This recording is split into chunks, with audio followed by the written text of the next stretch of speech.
తనుజకి కళ్యాణ్ అంటే చాలా ఇష్టమంట.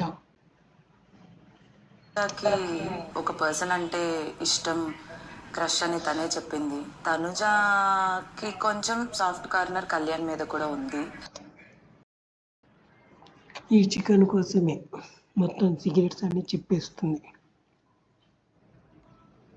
కళ్యాణ్ తనుజ దగ్గర ఉంటే తనుజ కొంచెం పాజిటివ్గా హ్యాపీగానే ఉంటుంది. Kalyan makes that positivity and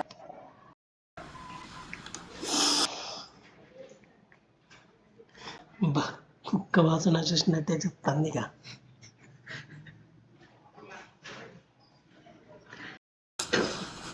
మీరు ఇది ఈవినింగ్ ఇవ్వండి కావాలంటే. ఐ మేక్ షూర్ అందరి దగ్గర సీక్రెట్స్ కనుక్కొని వచ్చి మీకు చెప్తా. ఒకసారి ప్లేట్ ఓపెన్ చేసి గట్టిగా స్మెల్ చేయండి.